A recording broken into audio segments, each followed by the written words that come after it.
দেশে 10-15টির বেশি ব্যাংকের প্রয়োজন নেই মন্তব্য গভর্নরের। কেন্দ্রীয় ব্যাংকের স্বায়ত্তশাসন নিশ্চিতের তাগিদ। পোল্ট্রি খাতের জন্য তৈরি নীতিমালার খসড়া নিয়ে নানা প্রশ্ন। সুবিধা পাবে গুটি কয়েক বড় প্রতিষ্ঠান বলছেন সংশ্লিষ্টরা। করের হার কমিয়ে রাজস্ব আদায়ের পরিধি বাড়ানোর তাগিদ। বিশ্লেষকদের বাণিজ্যের প্রসারে বাধা সরানোর পরামর্শ। আমন্ত্রণ ব্যবসা বাণিজ্যের অর্থনীতির সর্বশেষ খবর নিয়ে নিউজ 24 এর নিয়মিত আয়োজন বিজনেস টাইমে। সাথে আছে আমি পিঙ্কি সানোয়ার। এতক্ষণ দেখছিলেন সংবাদ শিরোনাম, এবার বিস্তারিত। বর্তমানে দেশে প্রয়োজনের তুলনায় অনেক বেশি ব্যাংক রয়েছে বলে মনে করেন কেন্দ্রীয় ব্যাংকের গভর্নর। তার মতে বাস্তবতা বিবেচনায় দেশে 10 থেকে 15টি ব্যাংকই যথেষ্ট। বুধবার জগন্নাথ বিশ্ববিদ্যালয়ে এক অনুষ্ঠানে এসব কথা বলেন তিনি। গভর্নর আরও বলেন, সংশোধিত বাংলাদেশ ব্যাংক অধ্যাদেশ বাস্তবায়ন না হলে ব্যাংকিং খাতে আবারও রাজনৈতিক হস্তক্ষেপ ফিরে আসতে পারে। উচ্চ খেলাফি ঋণ, তারল্য সংকট এবং আর্থিক প্রতিষ্ঠানের দুর্বলতায় নড়বড়ে অবস্থায় ব্যাংকিং খাত। সুশাসনের অভাবে বিগত সময়ের ধ্বংসের মুখে পড়েছে এই খাত। পরিবারতন্ত্র ও অনিয়মের মাধ্যমে পাচার হয়েছে 20 থেকে 25 বিলিয়ন ডলার। বাংলাদেশ অর্থনীতি সমিতি আয়োজিত আলোচনায় অংশ নিয়ে এসব কথা বলেন ডক্টর আহসান এইচ মনসুর। আমরা বলছি যে কোনো পরিবার বা ব্যক্তি 10%-এর বেশি কোনো ব্যাংকে মালিকানা রাখতে পারবে না। ব্যাংকগুলোকে সবসময় যদি তারা আন্ডার পারফর্ম করে, যদি তাদের এনপিএল খুব বেড়ে যায়, যদি তাদের লিকুইডিটি ক্রাইসিস থাকে, বাংলাদেশ ব্যাংকের একটা হস্তক্ষেপ করার ক্ষমতা আমরা এখন নিয়ে নিয়েছি। এ সময় তিনি বলেন, কেন্দ্রীয় ব্যাংকের স্বায়ত্তশাসন নিশ্চিত না হলে জনকল্যাণমুখী কাজ সম্ভব নয়। সংশোধিত বাংলাদেশ ব্যাংক অধ্যাদেশ জারি না হলে এ খাতে আবারও রাজনৈতিক হস্তক্ষেপ ফিরে আসতে পারে বলেও সতর্ক করেন তিনি। আমরা যেটা প্রপোজ করেছি সরকারের কাছে, যে বাংলাদেশ ব্যাংককে স্বাধীনতা দিতে হবে এবং বাংলাদেশ ব্যাংকের ভবিষ্যতে যারাই এখানে লিডারশিপে আসবেন তাদেরকে খুব নির্মোহভাবে সিলেক্ট করতে হবে ফ্রম দ্য বেস্ট। কোনো ব্যাংকে ডিভিডেন্ড দিতে পারবে না যদি তারা লস মেকিং হয়, এবং এই লসটা ওই আগের মতো কুকড বুক থেকে হবে না, প্রকৃত হিসাব থেকে হতে হবে। দেশে প্রয়োজনের অতিরিক্ত ব্যাংক রয়েছে উল্লেখ করে গভর্নর বলেন, ব্যাংকের সংখ্যা কমানো গেলে সুশাসন নিশ্চিত করা সহজ হবে। সরকারের কাছে প্রপোজাল দিয়েছি যে 2টো রাষ্ট্রীয় ব্যাংক রেখে বাকিগুলো মার্জ করে দেন, সবগুলো ওটার সাথে। ক্যাশলেস সোসাইটি গড়তে পারলে বছরের রাজস্ব আদায় 1.5 থেকে 2 লাখ কোটি টাকা বাড়বে বলেও জানান ডক্টর মনসুর।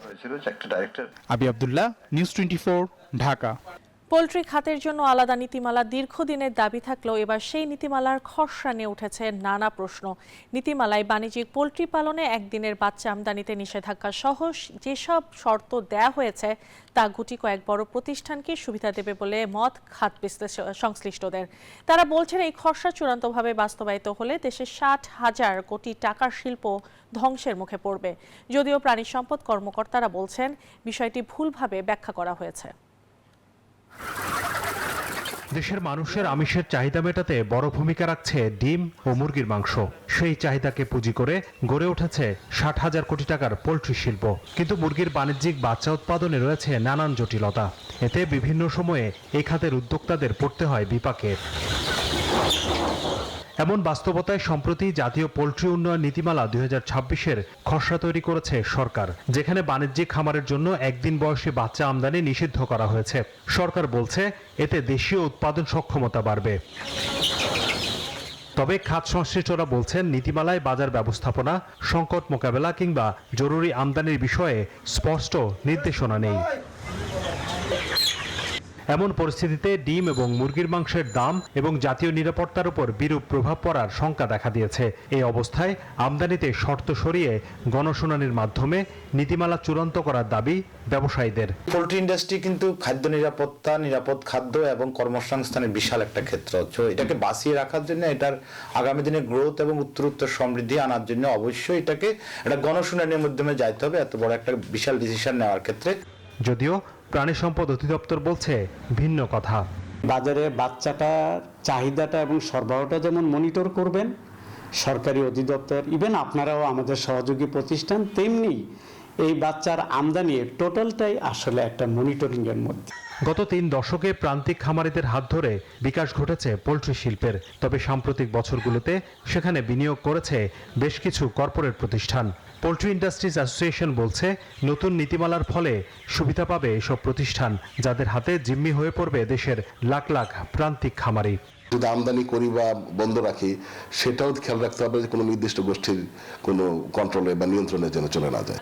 বিশ্লেষকদের মতে, আমদানি বন্ধের আগে বিকল্প ব্যবস্থা নিশ্চিত করা এবং সব অংশীজনের ইতিবাচক মত থাকা জরুরি। অন্যথায় ঝুঁকিতে পড়বে 60,000 কোটি টাকার বিশাল এই শিল্প। হোসাইন শাহাদাত, নিউজ 24, ঢাকা।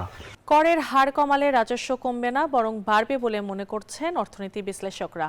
আগামীতে আর্থিক চ্যালেঞ্জ মোকাবেলায় স্বল্প, মধ্য, দীর্ঘমেয়াদী পদক্ষেপ নিতে সরকারের প্রতি আহ্বান জানান তারা। বুধবার সকালে রাজধানীর বিডিবিএল ভবনে ভয়েস ফর রিফর্মের আয়োজনে নির্বাচন পরবর্তী রাজনৈতিক সরকারের প্রতিশ্রুতি বাস্তবায়নের রাজস্ব চ্যালেঞ্জ ও সমাধান শীর্ষক একটি গোলটেবিক বৈঠক হয়।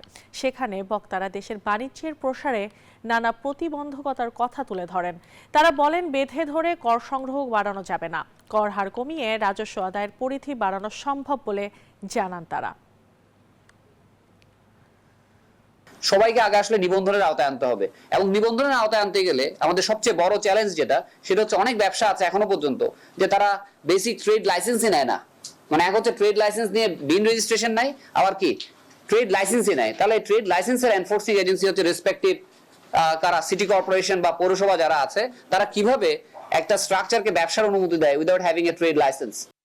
বাংলাদেশে প্রথমবারের মতো চালু হয়েছে আধুনিক স্বয়ংক্রিয় সেচ ব্যবস্থা। পাবনা ও নাটোরে পরীক্ষামূলকভাবে পরিচালিত এই প্রকল্পের নাম দেওয়া হয়েছে centre pivot irrigation system.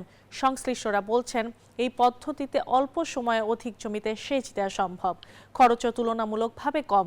Ahmedul হক রানার তথ্যচিত্র ডেস্ক রিপোর্ট। 345 মিটার দৈর্ঘ্যের এই বিশাল মেশিনটি দাঁড়িয়ে রয়েছে 6টি স্প্যানের উপর। স্প্যানগুলোর মাঝে দূরত্ব 54 মিটার। প্রতিটি স্প্যানের নিচে ছোট মোটর এবং 2টি করে চাকা রয়েছে। এই চাকার মাধ্যমে 360 ডিগ্রি বৃত্তাকার ঘুরে স্প্রিংকলারের মাধ্যমে এভাবেই সেচ দেয়া হয়। আধুনিক এই সেচ ব্যবস্থাকে বলা হয় সেন্টার পিভট। স্বয়ংক্রিয় পদ্ধতির এই সেচ ব্যবস্থা স্থাপন করেছে বাংলাদেশ কৃষি উন্নয়ন সংস্থা বিএডিসি। সংস্থাটির পানাশী প্রকল্পের আওতায় দেশে প্রথমবারের মতো পাবনার ঈশ্বরদীর মুলাডুলি এবং নাটোরের বড়াই গ্রামের ভবানীপুরে 2টি মেশিন স্থাপন করা হয়েছে। ইতোমধ্যে ঈশ্বরদীর মুলাডুলি আক্ষেতে পরীক্ষামূলকভাবে পানি দেয়া হচ্ছে। প্রকল্প সংশ্লিষ্টরা জানান, সনাতনী পদ্ধতিতে 150 একর জমিতে সেচ দিতে অনেক শ্রমিকের পাশাপাশি সময় লাগত প্রায় 1 মাস। আর পিভট ইরিগেশনের মাধ্যমে একই জমিতে 8 থেকে 10 দিনেই সেচ দেয়া সম্ভব। এছাড়াও সেন্সরের মাধ্যমে উঁচু নিচু জমিতে প্রয়োজন মতো পানি দেয়া সম্ভব। কতটুকু কোথায় কি পরিমাণ পানি লাগবে, ওখানে প্যানেল বোর্ড আছে, ওখানে যদি আপনি সেটআপ দিয়ে দেন, এটা অটো আপনাকে ওইভাবে পানি দেবে আর কি। সমভাবে পানি দেওয়ার একটা আধুনিক সেচ পদ্ধতি এই সেন্টার পিভট ইরিগেশন সিস্টেম। কৃষকরা বলছেন, এই পদ্ধতিতে আখসহ অন্যান্য ফসলের আবাদ কয়েক গুণ বৃদ্ধি পাবে। বিএডিসির মাধ্যমে এই প্রকল্প হয়, আমরা মনে করি যে আগামী দিনে উচ্চ ফলনশীল আখ উৎপাদন হবে। বিএডিসির কর্মকর্তারা জানান, এই পদ্ধতিতে কম খরচ, সময় এবং অল্প শ্রমিকের মাধ্যমে আবাদ করা সম্ভব। এই সেচ পদ্ধতি ছোট পরিসরে মাঠ পর্যায়ের কৃষকদের মধ্যেও বিতরণ সম্ভব বলেও জানান এই প্রকৌশলী।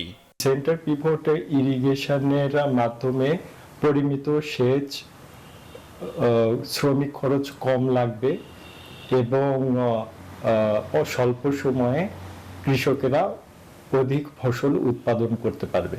স্বয়ংক্রিয় এই সেচ ব্যবস্থা দেশে কৃষি আধুনিকায়নে যুগান্তরী পদক্ষেপ বলে মনে করছেন সংশ্লিষ্টরা। Desk report, news 24। শেষ করছি বিজনেস টাইম। এতক্ষণ সাথে থাকার জন্য ধন্যবাদ।